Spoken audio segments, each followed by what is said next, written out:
Thanks, Robert, for coming on. I think I saw a podcast you had recently recorded and saw your connection with Donald Hoffman. And so do you want to give a little bit of your background and then we just want to discuss AI consciousness and go from there? Sure. So thanks for having me first. So just to my background, so your listeners know a little bit. I'm like very broadly speaking, I'm interested in this connection between, or in this relation between consciousness or the mind and the physical world or the material world. And increasingly, I'm got interested in this relation between consciousness and computation. We will talk about the AI connection later on, I guess. And now in this whole area of research that is done on these topics, I'm somewhat not in the mainstream camp, and that brings me to this connection to Don Hoffman that you talked about. So the mainstream idea would be something like physicalism or materialism about these things. Now I'm not a proponent of that. My background with Donald Hoffman, which is related to this question, is the so-called interface theory of perception. And I'm a proponent of the interface theory of perception. According to the interface theory, our perceptual faculties were shaped by evolutionary processes to represent the world in a very useful way. Where useful means to take certain actions which are adaptive in the evolutionary framework. And that entails, according to the interface theory at least, that that generically, that means with a very high probability, the things that we see around us are not independently real from the way we interact with the world. So, for example, to make it very concrete, when you look around, you see a world with physical objects in space and time. Time is objectively flowing. You see various structures and symmetries and all kind of that stuff. And according to the interface theory, one would expect that these things are just very useful ways how we navigate the world. They do not reveal anything about how the world truly is, under quotation marks, truth. As a philosopher, that's a very difficult word. But in any case, the things that we perceive generically would not reveal the true structure of the world. And that makes it very difficult to reconcile that with a kind of physicalist outlook on consciousness. So, yeah, I'm fully on board with. It's interesting. I had my own kind of mystical experience just endogenously. It'd map onto like Kundalini awakening, if you're familiar at all with that. So it hadn't had any substances or nothing exogenous. So I had all these insights, and then somebody kind of somehow I got directed toward Donald Hoffman, and I would say his like the interface theory of perception. And the framework of conscious agents would be pretty much an exact match for things that I kind of pieced together or fell upon myself. I guess the one question on that would be, so space-time is an interface, and it wouldn't be like fundamentally true or not a fundamental. So I guess my perspective, and I wonder if this jives with yours, is, our conscious experience is rendering reality, the universe, information, and then we essentially bundle that up into certain data structures like space, time, like a sense of self and other, bundling qualia into like thoughts versus emotions, like all these things that seem like, a thought's different than emotion, and sure, space and time are fundamental, but those aren't really fundamentally the building blocks of reality, but are rather how we're rendering some underlying information or relationships. Yes, I think that's a very nice way of putting it. Of course, there's this crucial question: if you say that our sense of self and this distinction between emotions and thoughts and various other kinds of, let's say, internal features of how we experience the world might also not be fundamental. Then the question is, what, so to say, what's the thing that remains? So what's the thing that exists beyond our interface representation? And that's a very crucial question, and that's not part of the interface theory of perception itself. So you have to go a step beyond that. And obviously, there it's a bit more speculative, but there might be various informed guesses as to how things could be there. So one question I have, like I had Donald Hoffman on the podcast, and I don't think I asked him this, but from his argument, I think he kind of, the way I interpret it is he kind of Steelman's like physicalism and says, okay, we've got evolution, that's the most like one of the most accepted theories. So let's step into evolutionary theory, and if that's true, then do we see reality as it is? And look at these simulations that there's next to zero or essentially 0% chance that we do. But evolution is a construct that would kind of fit only within like time being fundamental, right? So would evolution be essentially like a projection of some deeper underlying algorithm that, like, when we look at it with the headset of space-time, we're like, oh, like we kind of retroactively retrofit this story of like, okay, this is what happened, in our fossil record. Yeah, I never asked him that, but what are your thoughts on that? Like evolution, if space-time is not fundamental, then evolution isn't fundamental, but it's not that it's not useful, but I imagine it would be some projection of an underlying order in some kind of conscious or Platonic space. Yes, I think that's one way to go actually. So one often kind of raised critique against ITP, the interface theory, is exactly this: that you seem to presuppose a lot of things that you then kind of say, oh, they are not fundamentally true anyway. So isn't your argument circular? So that's the counter objection to IT. And one way to respond to this objection would be to say, well, I can think of a deeper or different kind of reality beyond the interface, which then approximately would give me that things. So, for example, what you said with evolution, if there's, so to say, a more fundamental or general algorithm, however you want to spell that out, that exists beyond the interface, then it should, if you project it under quotation marks on the space-time framework, then it should look like an evolutionary process. So I think that's one way to get around this objection.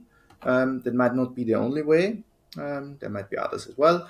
But that certainly is one way. And of course, the devil is then in the details. I mean, how to do that specifically, how to derive that specifically. And that's an open research question, I would say. If you want to tackle it this way, then you need to give this research story. Yeah, it's interesting because I could see that being presented as like that is a circular argument. But from my perspective, I mean, I think that's what you do in science is like, okay, I'm going to take your, priors that space-time is fundamental and that there's evolution, and I'll step into that framework, and then I'll just show you how things don't add up. And then I'll present this alternative framework that. Yes, so I'm personally not so much bothered by the circularity argument because I think there's somewhat missing the point. I mean, in ITP, it's not about giving you a story how things really work. It's more about telling you how things do not work, given certain assumptions. And that seems to be not, I mean, the circularity argument seems not to be very important in this context. So with, so you're saying that like ITP doesn't really get into what the fundamental building block is. Would, I mean, from my perspective, I mean, the only thing that we know is that we have some experience. I mean, the only thing I know is that I have some, there's something like it is to be me experiencing this. And I'm assuming that there's something like, you know, there's an experience of being you. Do you use like qualia as like that? Could you use it as a fundamental building block? Do you go that far, or? Well, I would say that that's certainly one possibility. And I mean, as you said, you basically retold something, an old argument. If you go to the history of philosophy, you have the cogito argument by Descartes, cogito ergo sum. I think, therefore I am. That seems to be a very solid thing that we can refer to ultimately. Now, it was already criticized at Descartes' time and then later on throughout the history of philosophy that one difficulty with this argument is to say, well, what is it actually that we could assume based on that?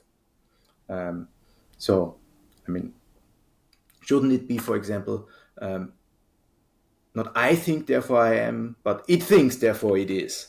And stuff like that. So it's really hard to kind of extract what we could really say just based on this argument.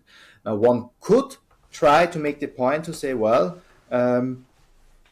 it leads me, maybe the only thing that I can say, there is some form of perceptual experiential immediacy, which is there, and you might call it qualia. Now, other people might not be happy with the name qualia because it carries a lot of baggage. So you would say something like, oh, it's qualia, but forget about selves, forget about subjectivity, maybe forget about various things, and then one might argue whether it's a good thing to call it qualia or not. That's of course I would say that's the more philosophical way to think about this. But if you say, okay, there's at least this kind of perceptual immediacy, or I would say it's a relational thing that might exist beyond the interface, that seems to be a good option. In principle, the interface theory of perception is compatible with various metaphysical frameworks. Just some happen to be, I would say they happen to be difficult to be brought together. Like you could take ITP and try to shoehorn it into a kind of extremely physicalist, illusionist way of thinking. And that seems to be logically possible, but I would find it very difficult, conceptually very difficult to maintain. So I would rather want to go into your direction to say, okay, it's really a kind of realm of perceptual immediacy which exists beyond the interface. You might also take this position that there's nothing that we can say beyond this, beyond the interface. So there's really no reality that exists beyond it. I think that's also a perfectly valid position. And maybe someone who is inspired by certain Buddhist philosophies, for example, might hold such a position. That's a very hard position if you want to derive something scientifically from that, I think. But it could be a correct, valid way of thinking about these things. So I've listened to the podcast where you talked a bit on AI and consciousness and read some of your stuff on it. Do you want to talk a little bit on, I mean, a lot of this comes down to definitions, and it's interesting that people seem to readily engage in this discussion of whether AI is conscious much more than they engage in any discussion of like, what definition are you using for consciousness? And from my perspective, it's interesting on like the animal spectrum or the biological spectrum. I think most people would, even if you don't define consciousness, give some, be open to like, there's some spectrum of consciousness where like primates are, more conscious than planaria, but maybe not as conscious as humans, or that there's some range of consciousness that you traverse through from like fertilized egg to an adult human. So it seems like people are pretty comfortable with there being grays of consciousness in the biological domain, but as soon as we discuss like AI and LLMs, it seems to be a very binary, like they are conscious or they aren't conscious, or they'll never be conscious, or so I mean that seems odd to me, that like one, that we're not defining what consciousness is, and so you'll have two people arguing on either sides, likely using different definitions, or not even having a coherent definition of consciousness. And then two, it's interesting that it's largely like a binary argument rather than maybe there's some spectrum or kind of a multidimensional, not a linear, like either not a binary, yet they're conscious or not, or even like a linear, like there's zero consciousness to full consciousness, but different consciousness or spaces, like a multidimensional. So I guess what definitions do you use? I know you've talked about like that it not being the right question to discuss whether AI is conscious or not, but you want to talk on that? Okay, well, first maybe let me say that this question of the definition of consciousness, I think it's a bit of a red herring actually in this discussion, because if you ask the people who are studying consciousness, they typically have a very well specified definition of consciousness. So often those discussions, then people say, you can't define consciousness, so you shouldn't talk about it. But that's not really true. I mean, there is this definition. Maybe it's not a mathematical definition or something, but it's a kind of conceptual. It's very, very specific, and it says, you are conscious if and only if there is something it is like for you. And then the question whether the AI is conscious is the question whether it is something like for the AI. I think that's a very clear question in some sense. Now, the reason why I said this question is not well defined. Now, well defined has a slightly different connotation here than what I call a definition of consciousness before. I would say the question is not well posed, meaning that when we say the AI or the brain or the creature or whatever, that might not pick out, philosophers would call it nature at its joints, or it would pick out a well-specified piece of reality. It's just our way of representing the world. Now, if you accept the interface theory, like I do, then you would say, you could quite provocatively say actually that the question of AI consciousness is as good or as bad as this question whether the brain can be conscious or not. That seems to be an equivalent question in some sense, according to the interface theory. I mean, the brain is not fundamentally real, so might some computer hardware or computing processes be or not be fundamentally real. Now, at the same time, it seems to me to be quite reasonable to assume or to say that the future AI, maybe not the present AIs that we have, could instantiate certain interfaces. Interfaces which have what I call a phenomenological structure, which have a first personal perspective on some world around them. And that seems to be perfectly possible. Now, that would put such AI systems into a very similar position that we occupy. Now, when I talk to you, I don't think that your body is conscious or that some physical part of you is conscious. I would rather say, okay, that's a kind of communication channel within my interface. So my interface has these little holes, and then we can communicate throughout these holes.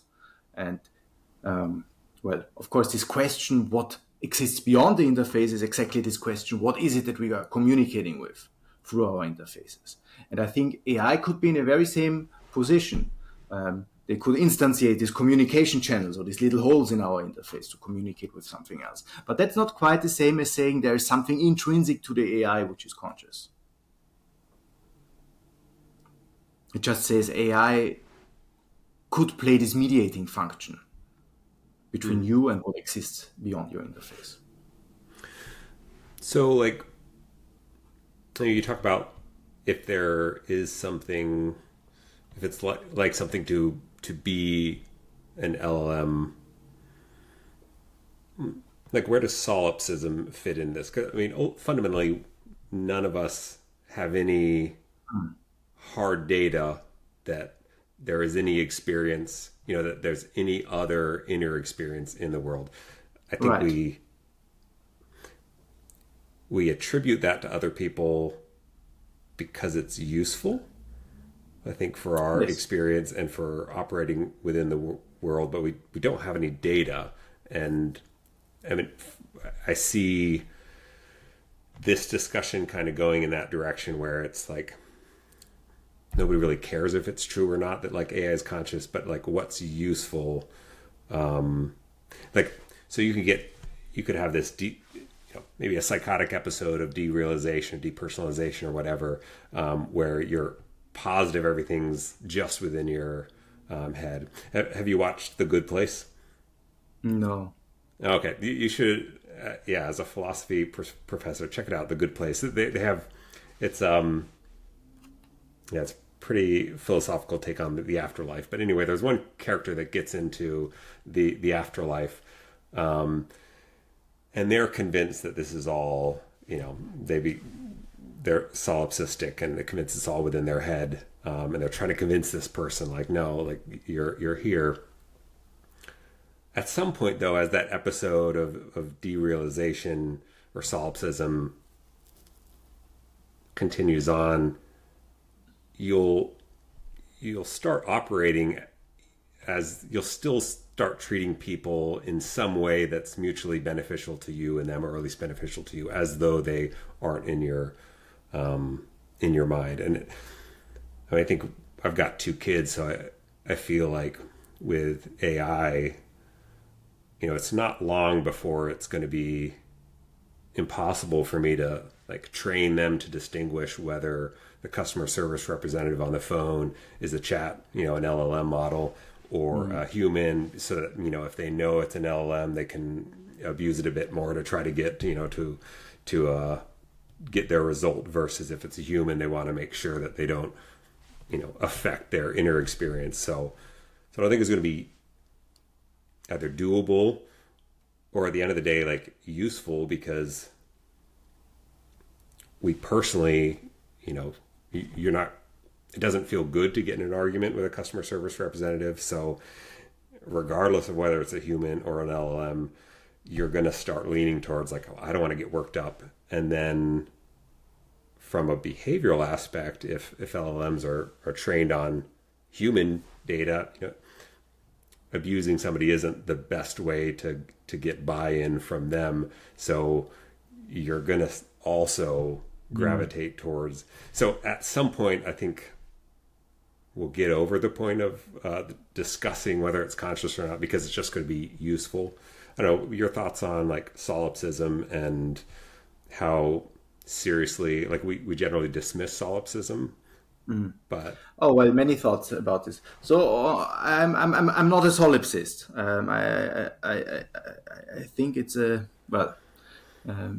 it's a difficult to maintain position for various reasons. But I think solipsism is logically coherent. It could be the true theory of the world, how things happen.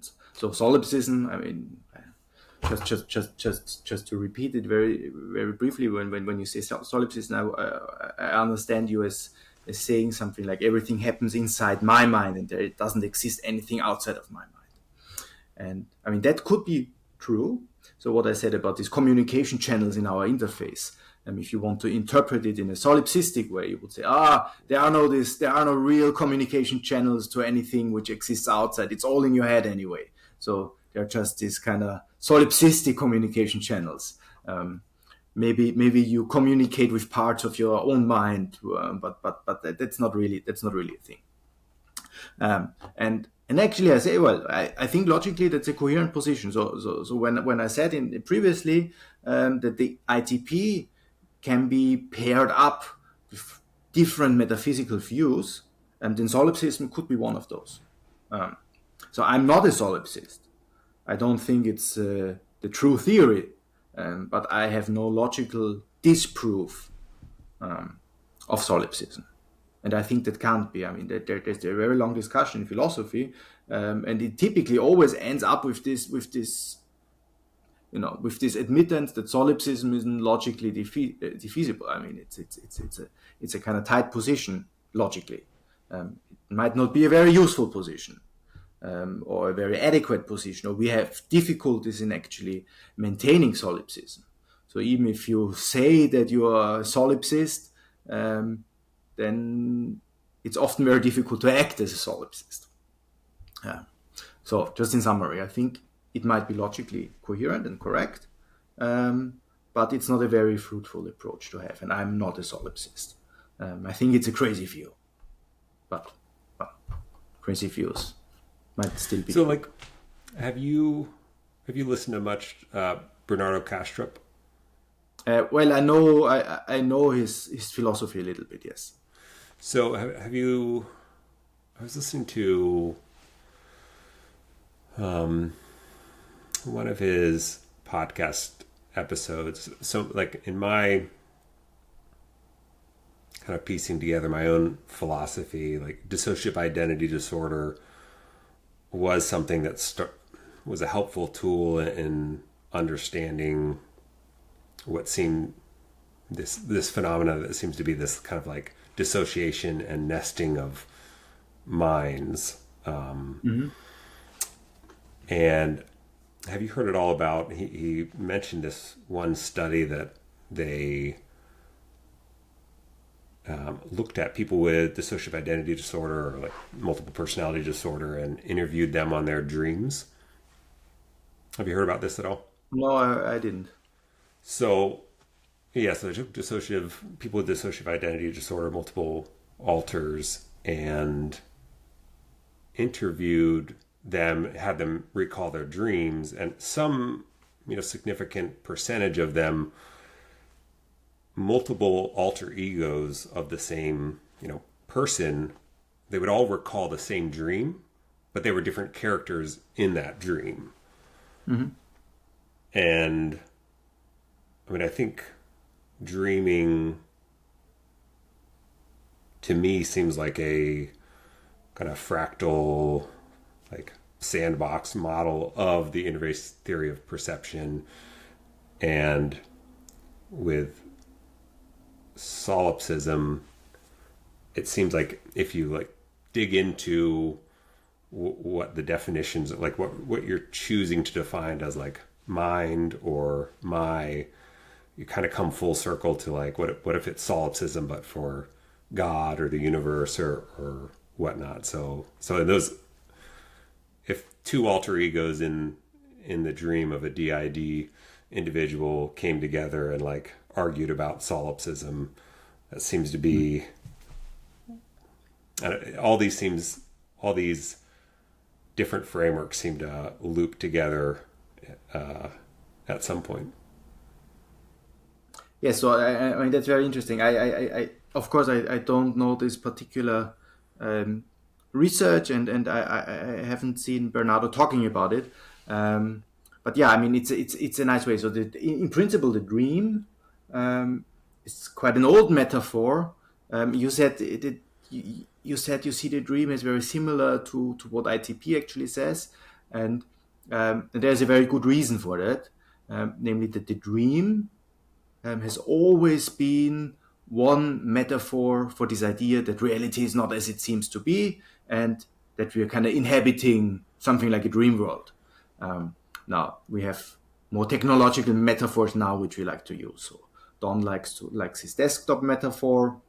You can think about virtual reality, but the dream is a much older one, where, so to say, the technology involved is kind of natural, and that automatically probably underlies why you see there's this intimate connection between those. Now, I'm not competent enough to talk about this DID theory. I think it's very interesting to phrase it like this.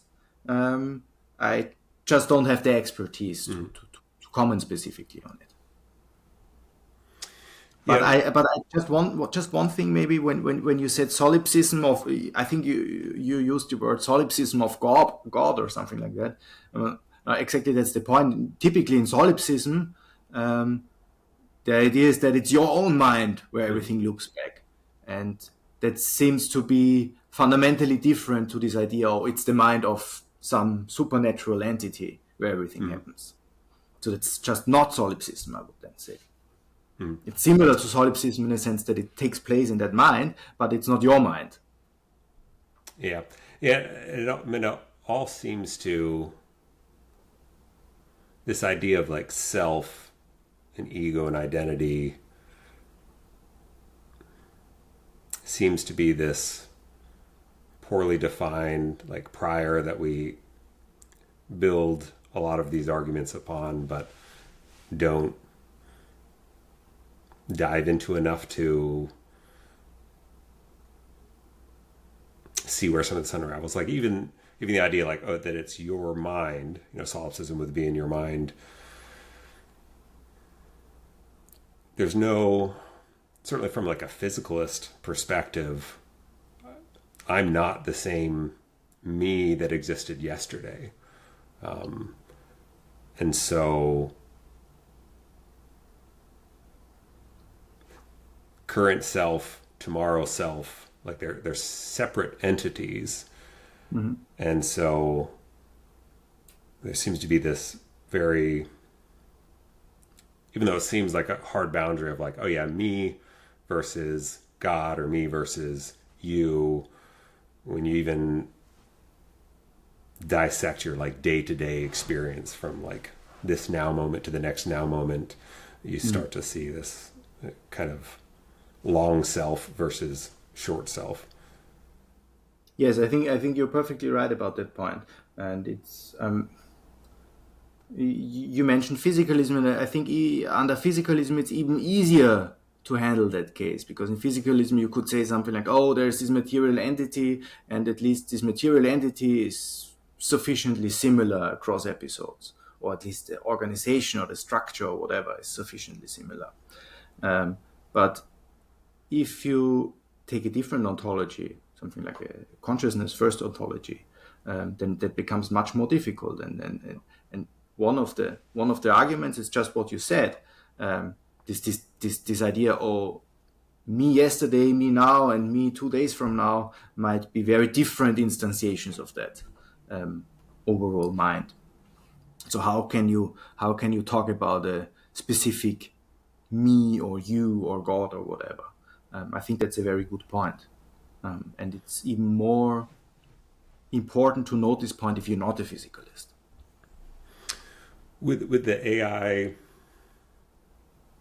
consciousness, and maybe this is where like the interface, I'm curious what you mean by interface. If the question isn't like, is AI conscious or not? So like in the dream, just examining our dreams.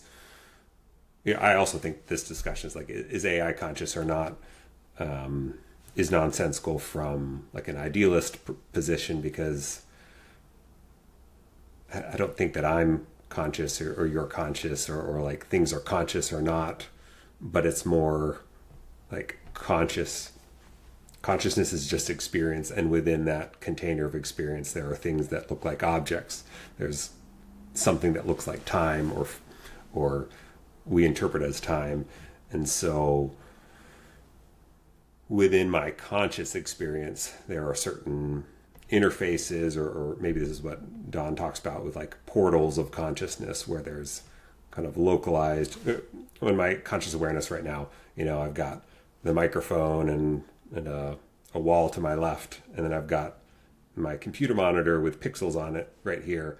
Obviously, you're not here, but there's certainly a lot. This is a greater portal to consciousness than if I was like talking at my wall. So definitely within our conscious experience, there are certain kind of wormholes or portals to other similar minds. And so I think in the dream analogy or metaphor, it helps to like tease out kind of the nonsensical nature of this discussion of like, whether does consciousness need biology? Does it need metabolism? Does it, can AI be conscious or not? And one kind of thought I had was, if you're in a dream and you have, you're with your lover at dinner, you're having this moment of connection, maybe it's a very profound dream, and then all of a sudden they get cut, and instead of bleeding, you see computer chips in their arm. At that moment, you don't suddenly pivot to like, oh, this is not conscious, or I thought this was a person, but this isn't a person. I mean, from our perspective, we can see that if a dream, your experience in a dream is essentially accessing other portals to your mind that aren't always accessible to yourself. I mean, everything that appears in your dream is other parts of the mind that aren't, or somewhat dissociated from like the dream ego.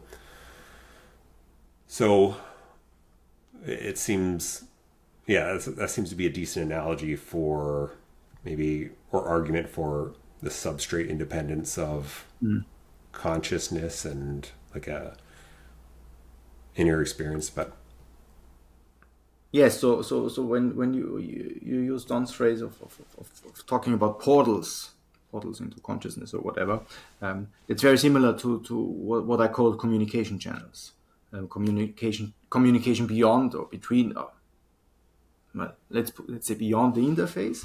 Now, of course, the skeptical question is whether you can really reach out beyond the interface, whether you think it's a portal or a communication channel, or whether it really is something like that. I mean, I would say that's a kind of tricky discussion to have.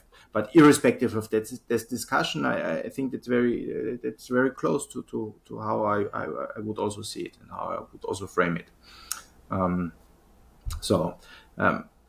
you also use this metaphor of a dissociative identity or a boundary, and I know that Bernardo talks lots about this, and he's a very strict opponent of AI consciousness. I know that from his talks. Now it seems to me that the question boils down to this: whether these artificial systems could constitute such a boundary. And there, I would say Bernardo would say no, definitely not. And someone who is a bit more optimistic about AI consciousness, or who thinks that there might be something to this discussion, maybe not what people might think, but there might be something to the discussion, would say, okay, maybe with sufficient technology we could instantiate something like such boundaries. I think that's an open question. What do you? It's hard to categorically say yes or no here. When you use the term interface, what do you mean by that? Is it the same as Don's like portals? Well, when I say interface, I would maybe one way to use different name for it would be to say a perception of a representation of the stuff which is going on around you. a useful representation of the stuff that's going on around it. And maybe one additional dimension, if you want to bring in consciousness and conscious experience, which you should add to this interface of perception idea, which I think is a very good idea, is something which where I draw from phenomenology, which is the more systematic study of subjective experience, or how subjective experience unfolds, which provides, so to say, a first personal aspect to this interface idea. Interfaces instantiating something like a closed, coherent world which you can relate to. That seems to be an addition to the interface idea if you want to specifically talk about consciousness here. And in principle, I see, well, at least in principle, I would say something like it seems to me not, or it seems to be entirely possible that an artificial system could implement something like that. Do you think it matters whether or not there's a phenomenological, like, first person experience of AI? Like, does that matter? Well, I think do you feel like the goal should be, like, in teasing out this question and answering it, or what we're building? Yeah, I think it matters in a sense that if we want to build AI which we can use as portal or a communication channel or whatever, then it needs to be based on a kind of technology or a way how to make sense of these phenomenological structures when you think about the representations that AI is using. So in that sense, I think it's really important. But that's not the same thing as saying that the AI itself is a conscious entity. That's a completely different claim. It's more of the claim. It's more the claim. What do we need to do in order to be able to use AI as communicating with conscious entities or different forms of consciousnesses out there? And what do you feel like the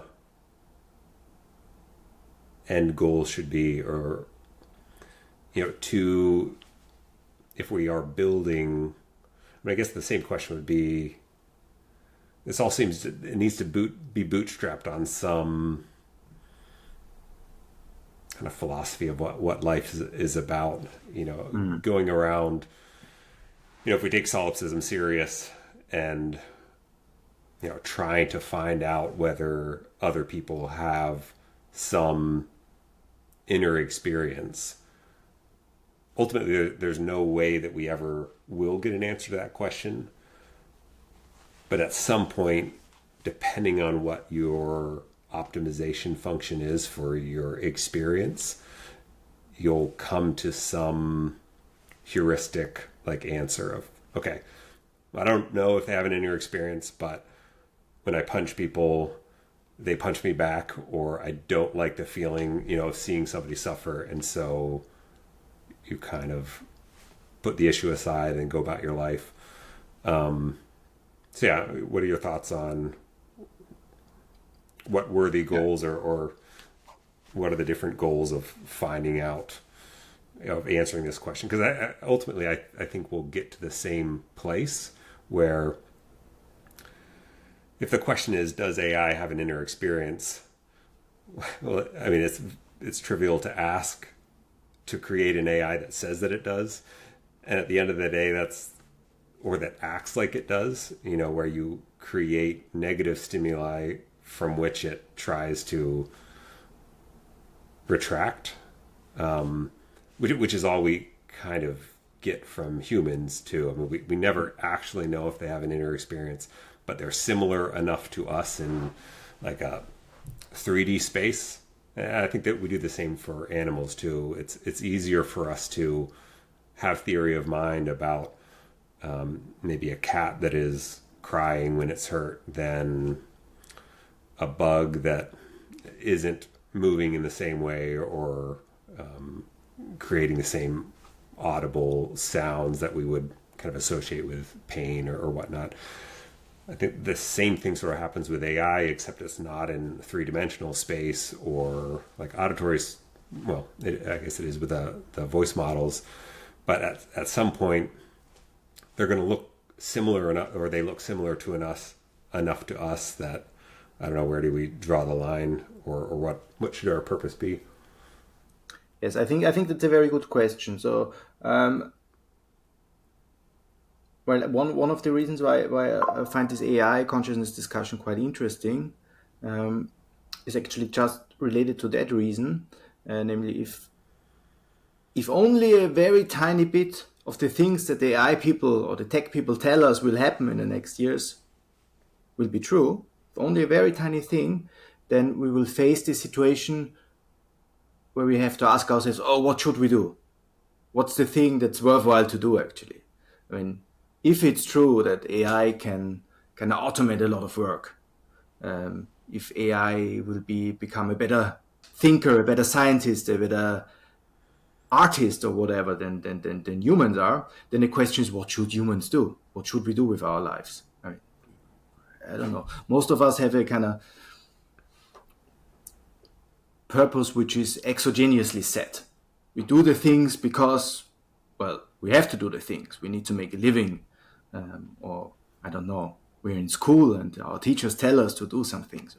But if this perspective of what AI will do to us, or the changes that AI potentially bringing, if any of that is true, then we will be in a very different situation. And that prompts an ethical question. I mean, what's a good life? What do we want to do with it? And I understand your question is exactly this question. And I think that's a very important question. And especially in the age of AI, that becomes even more pertinent to ask.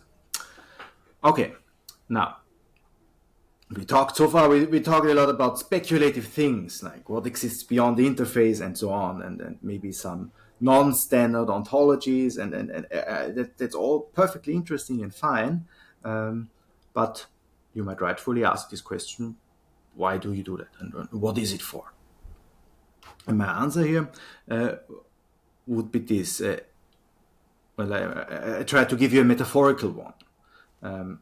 When we look around and when we live in the world, we are a bit like fish, but we swim in consciousness, but we don't see it because our interface is not rich enough in order to see it.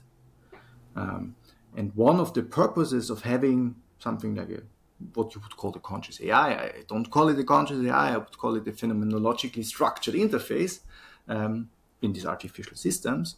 One of the purposes is actually to let us understand it, to let us see that, to let us understand that we're living in this very rich world of consciousness, or at least a very rich world of relations, if you don't like the word consciousness.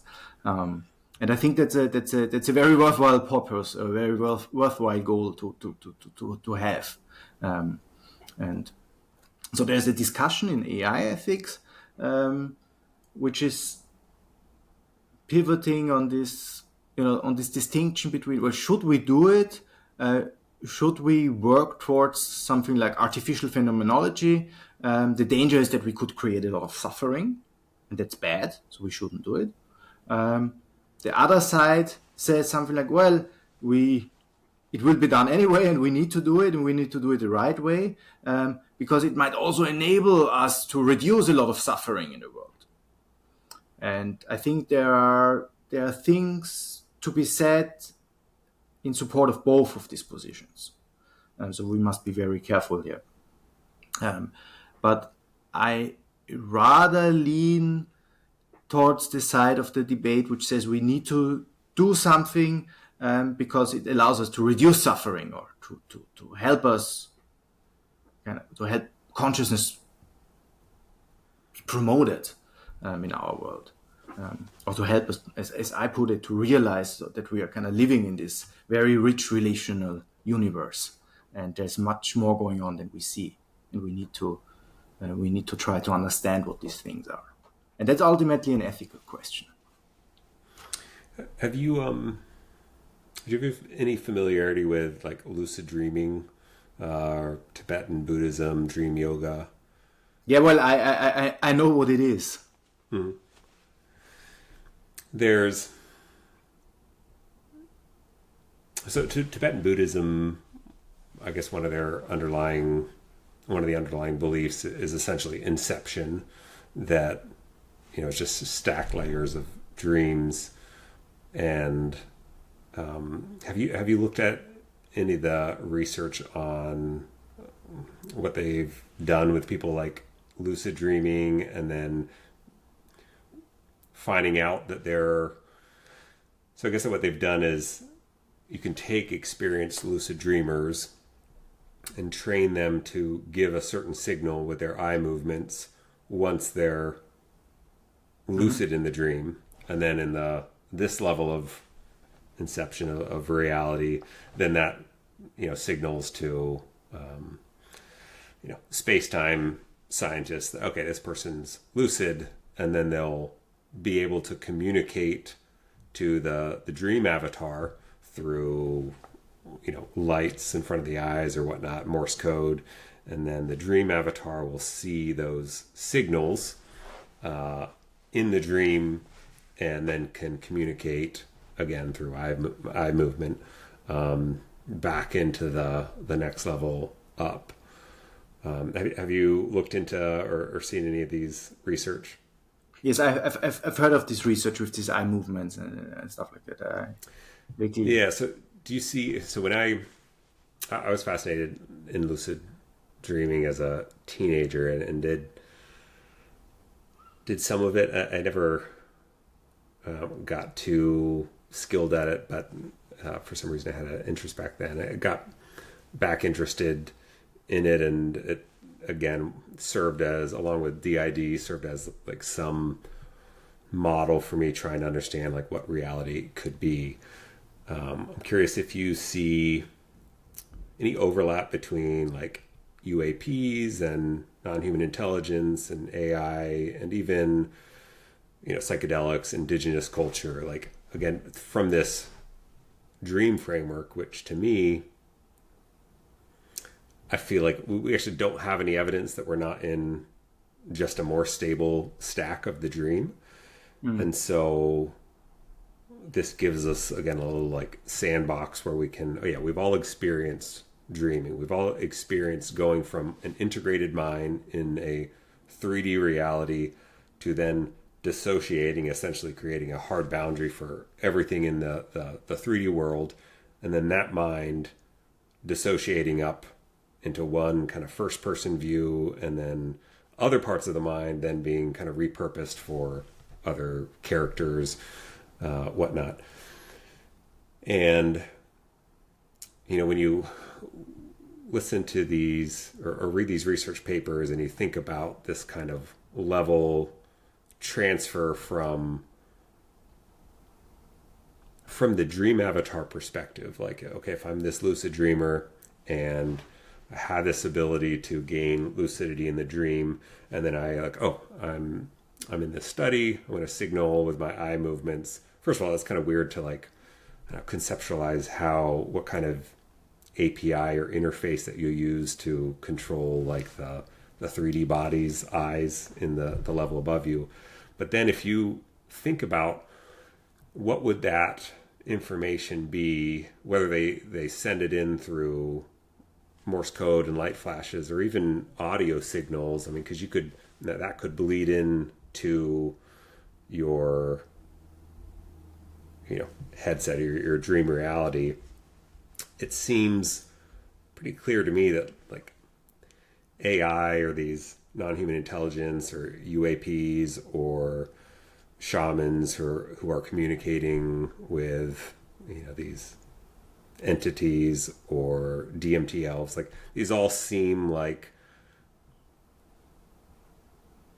just different icons on the desktop, to use Donald Hoffman's metaphor, that maybe for me this connection to the other part of a bigger mind would look like AI and an LLM, because that's just how I've created my icons. It's all about tech stuff, but somebody that lives in, an indigenous tribe in the rainforest, like their interface or their portal to the same relational or platonic space obviously isn't going to look like an LLM. It's going to look like some entities on a vision quest or whatnot. Yes, I very much like I like the scenery that you kind of conjured up. Now, as a scientist, what one needs to say at this point is some of the icons might just be nonsense or nonsensical. To believe that there is something behind those icons, that might just be a kind of I don't know what. So that's and I don't say I don't specifically say now oh, this and this and this and this and this, but for example, those people who kind of say, oh, this AI consciousness debate is kind of nonsense, would probably also say something like, oh, what you just described as this icon, the AI appears as icon for something outside our collective dream. That's a kind of nonsensical statement. That might not be true for all the other icons, but for these AI icons. So someone who would be critical might say that.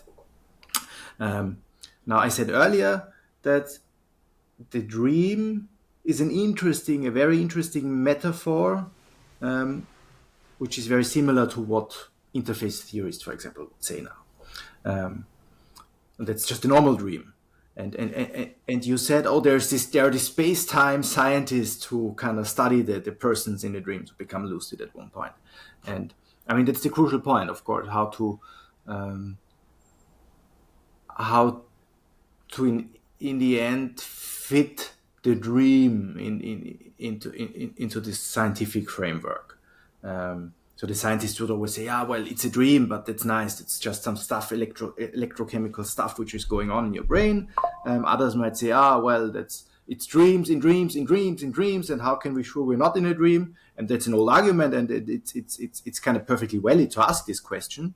You get kind of strange stares now if you do that. But like historically, that has often been discussed.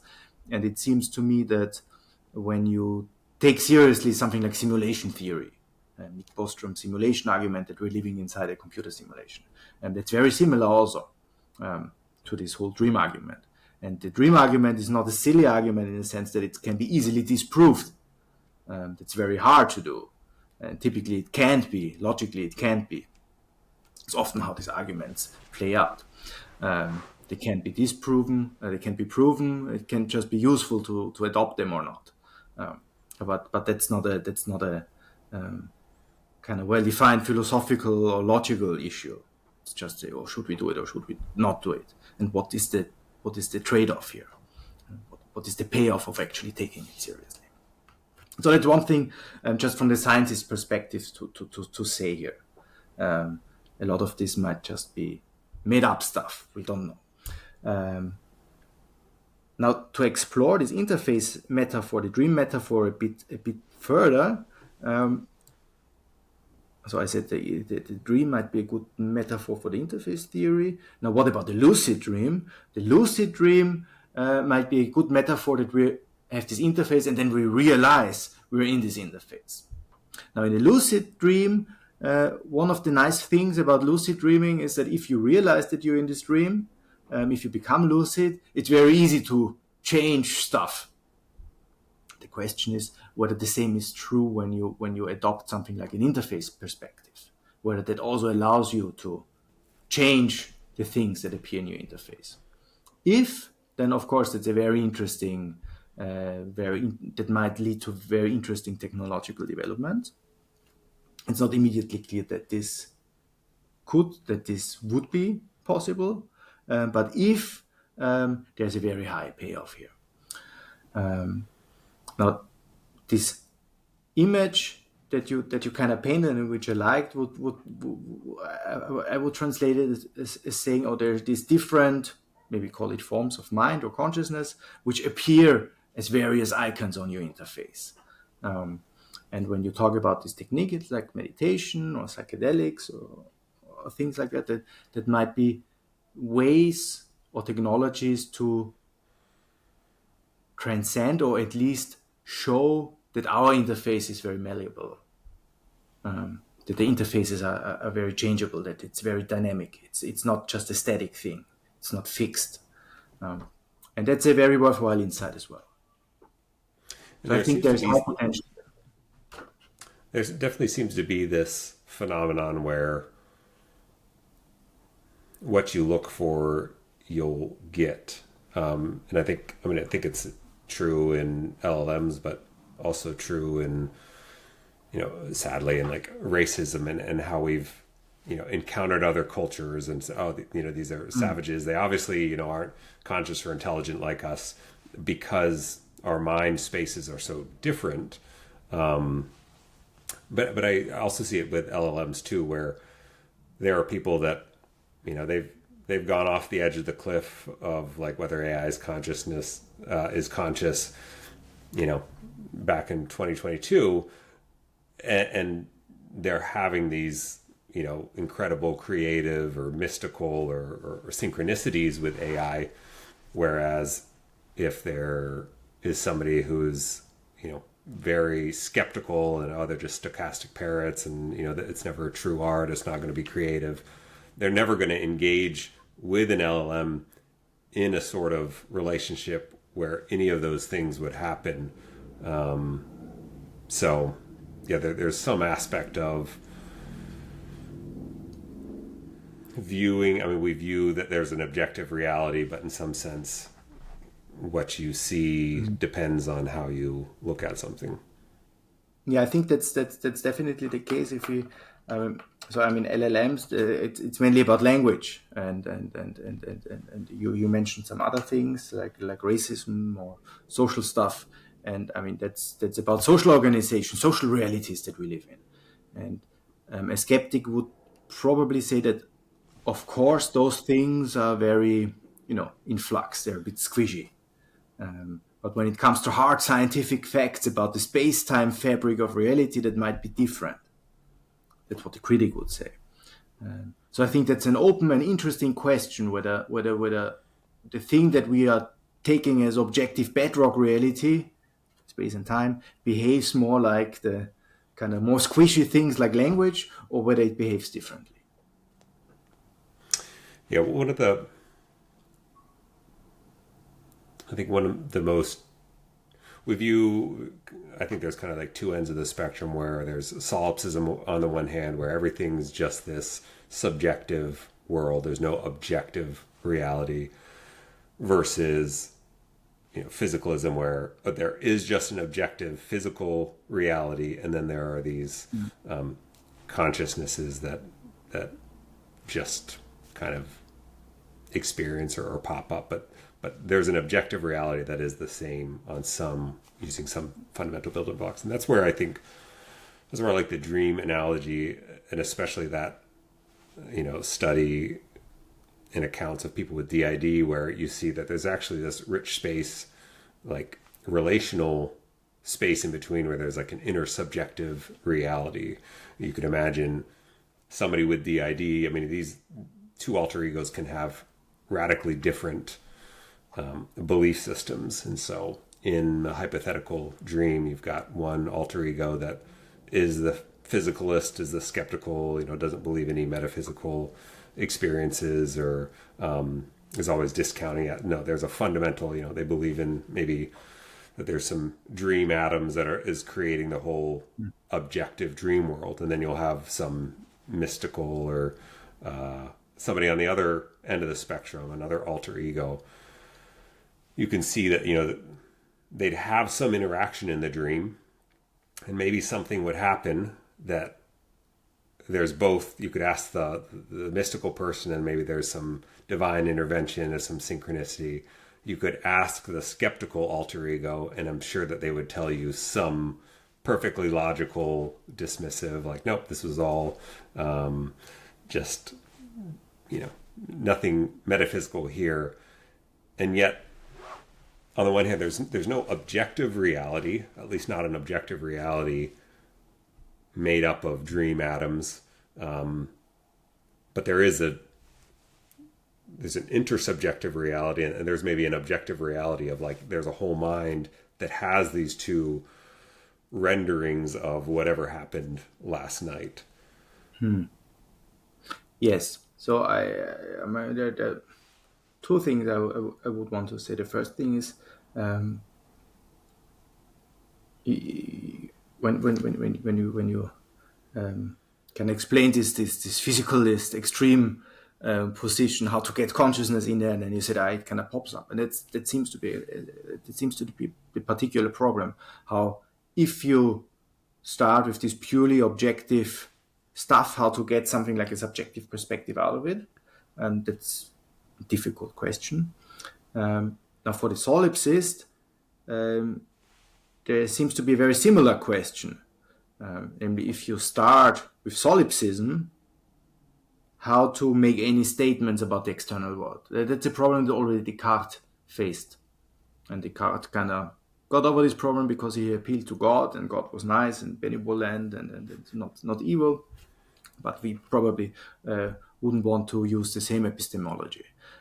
So I think both extreme positions face some difficulties.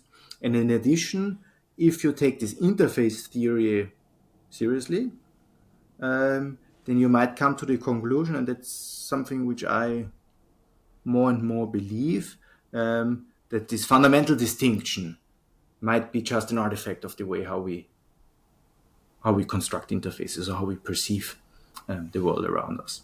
So that might not be fundamentally informative, but it might be more due to a way how we represent things or perceive things. And you said something very similar actually previously in our conversation, when you said, we have this first personal perspective which creates one part of the mind, so an inner part of the mind, and then we have everything which is not part of that, and that's projected to the outside. And I think that's very similar to how it works, and also how phenomenologists would maybe see it. So that's the first thing. The second thing that I wanted to say, now I already forgot. Yeah, exactly. So there's a metaphor which is actually due to Mike Levin. You probably have heard of him, and I think that's a very interesting thought experiment. So you can conceive of two cells, maybe two brain cells, and they exist in your brain and they do whatever is happening there. And one cell is like young and idealistic and says, everything happens for a purpose and stuff like that. And the other one is kind of more realist, like the one that you refer to, says, no, it's all mechanism. And then the question is, of course, who is right? I would say both are somewhat right. Now the second one I would say that the second one misses the big picture. And the first one got the big picture right. But anyway, the question is how to determine who is right or not. And that's exactly this question, how to, that you raised in this metaphor, how to find out whether there is this meaningful thing. And then you mentioned synchronicities and coincidences. And I think that's a very interesting way to move forward, to look for those events and to say, okay, maybe there is something behind that. Now, at the same time, a physicalist who is really convinced of his position would be able to tell you a story that's kind of nonsensical. The question is, at what point should we say, okay, the physicalist story is a kind of hand-waving epicycle that he's producing? And at what point is the other story, the meaningful coincidence story, something which produces useful progress? And I think that's the real question here. Whether it's a useful way to adopt this kind of thing. That's the only way we can probably decide here. Yeah, and I think that gets to the heart of, again, one of the difficulties is, I think, in these discussions is that there are so many priors that we just assume are obvious, of like a consciousness, I, a self, but this idea of truth as well, you know, I think it seems so obvious of like, oh, yeah, what, you know, what truth is, but if you dissect it at all, I think it falls apart pretty quickly. That in the end, like truth, you know, I've tried to define this for myself, and it largely seems to be kind of two different things. I think one useful quality of, you know, truth would be in, I mean, I guess first everything's just it's just a framework, bootstrapped on some way of dicing up reality into constructs. But truth seems to have some aspect of like there's an internal consistency that, okay, you're going to dice it up that way, you're going to call this matter, you're going to call that emotion, you're going to call that thought, you're going to call this time. Then you have to rigorously stick to those definitions as you put together, as you build your like logical proof, you know, your framework. But then there's another quality of it that seems to be that truth is linked to some optimization function that isn't very well defined or understood. I mean, you can talk to a scientist and you talk to a physicist, and their definition of truth would, I think, revolve around this optimization of function of like, I'm going to develop frameworks and models that help me predict occurrences in the physical world and manipulate the physical world and build technology to better predict and better manipulate the physical world. Whereas you talk to a mystic, you know, somebody who's searching for spiritual truth, and it's really not so much about predicting the physical world and manipulating somewhat, but it's more about, I'm going to find some way to have some experience of fulfillment or purpose or joy. And both are kind of algorithms, both are optimization functions that both people will continually reiterate as they get positive or negative feedback and define and throw out old frameworks. And, you know, when one person's prayer isn't answered and they have some trial, but then they're like, okay, well, this is going to like give me some experience that I need further in my life. And that's how they get fulfillment. So they'll continually iterate on their truth. Whereas the science does the same thing of, you know, from Newtonian physics to quantum physics. So, and again, oftentimes those two people will talk about truth, yet they're kind of talking about two different ideas. So, yeah, I mean, it comes down to what is truth, and I kind of hesitate to ask these questions because they feel like annoying questions to ask. But then we have so much time spend so much time arguing about, you know, oh, that's true or this isn't true, without spending enough time deciding like, what are we going to agree on is truth? Like, what do you mean by truth? Yeah, so I think the physicist that you mentioned, I mean, that's a sophisticated physicist. Most physicists are actually not that sophisticated, as you said. Maybe most people in general. And they would just say, okay, truth just means a correspondence between certain statements and kind of empirical stuff, experiments or whatever. Now, this question of truth, and you rightfully noted that it's a very difficult one. And the interface theory of perception is often presented as kind of being skeptical of truth. Now, I would refine it a little bit from a philosophical perspective. It's against a very particular notion of truth. It might be perfectly consistent with other notions of truth, but this particular version of truth, which the interface theory of perception is rejecting, has to do with this idea that truth is something about perceptual statements or perceptions and perceptual regularities and empirical state of affairs in the world. objective affairs in the world. So very close to this more simple notion of proof that I just outlined. And I think the interface theory of perception would be against that notion of truth. Now there might be a different notion of truth, which is much more sophisticated. So for example, you appeal to internal consistency, or philosophers often talk about coherent theories of truth. And there it's much more difficult to spell out the relation of the interface theory to that notions of truth.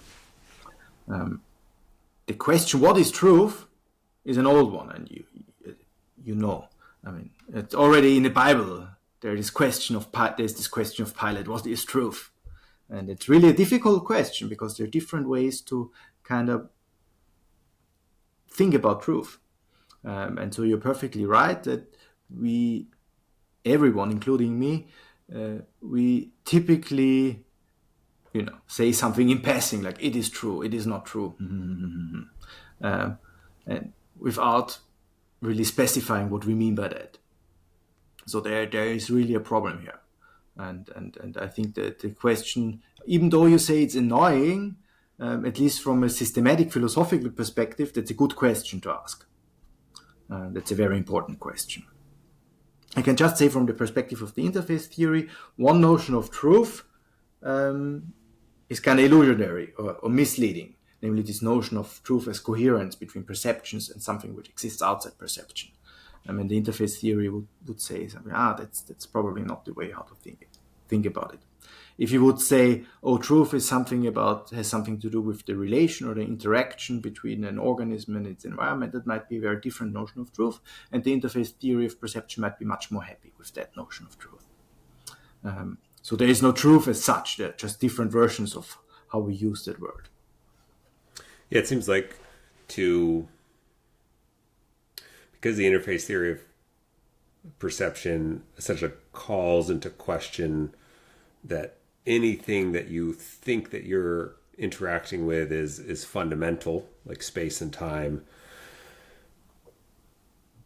To get around that, it seems like you can still pursue truth from a more kind of substrate independent and looking at relationships, like in the dream perspective. Like if you were looking in the dream to find truth and you're trying to create these physical laws and do tests, I mean, it's obvious from our perspective that like, those could happen the first half of the dream and follow a consistent pattern, but the second half of the dream, maybe gravity stops working.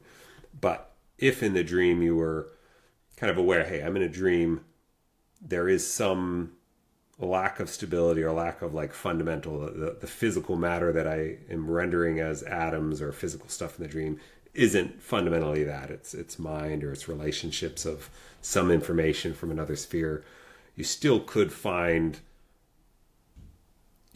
understand concepts like, it seems like there's some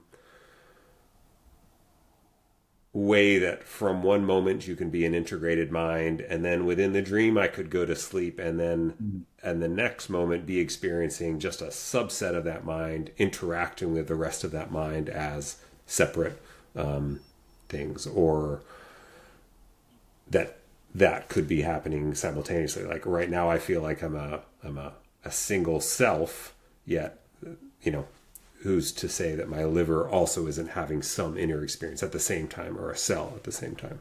So it seems like you kind of have to take the derivative of the function to still pursue truth with an interface theory of perception lens. Yes, I think that's a good observation, and of course the skeptical question is always what kind of notion of truth. I mean, even if you redefine truth, or if you have a different notion of truth, whether that's just a way how the interface is structured, or whether it points to something beyond the interface. That's the ultimate skeptical question, and that's very much related to this question at the very beginning when I said, how to envision qualia, for example. Perceptual immediacy, as I called it. Is it something which exists beyond the interface, or is it just does it point to some regularity within your interface? And I would say that's a very much open question. There are good reasons to assume that there must be something like a truth full relation outside of the interface, or truth must extend somehow outside of the interface, but there are also good arguments from within the interface theory of perception to say, okay, this whole idea that we can go outside of the interface is a bit nonsensical. We just get to a different interface, or maybe our interface kind of extends or so. And there's this open debate how that really works. Yeah. Well, thank you for coming on. I'll let you get back to your day. I guess my closing thoughts would be, I guess the one, I feel like this post-truth kind of time, the one advantage of that is that it kind of draws your attention or awareness to, I guess, some personal responsibility that what is truth. At the end of the day, I think you have to define some optimization function for, like, if truth is relative, or if truth requires some definition, or in a world of generative AI, when you can find support for any belief that you have or not have any grounding of, is this truth or a deep fake? Ultimately, like, if you're in a holodeck, you're the one that has to decide what you're seeking for, and try to find ways to hack your holodeck or your truth algorithm sort. Any closing thoughts before I let you go? Well, first of all, thank you very much for having me. I very much enjoyed our discussion here. So maybe closing thought. I think it's very important to realize that, I mean, even though a lot of people would maybe say that what we discussed is very speculative, fancy, airy-fairy, or whatever, I think it's a very important thing to not only find out what's real, what's out there, but to also be able to challenge what you call the priors that we bring to this discussion. And one lesson of the interface theory, if you kind of think a bit more philosophically about it, is exactly this. It forces us to challenge a lot of our basic assumptions about what is real and what is not real. And that's a good thing, and that goes a bit beyond this circularity problem that we discussed very briefly here. Yeah. Well, thank you. I appreciate what you do, and appreciate the discussion. Okay, thank you very much. Thanks. Have a nice day. Bye-bye.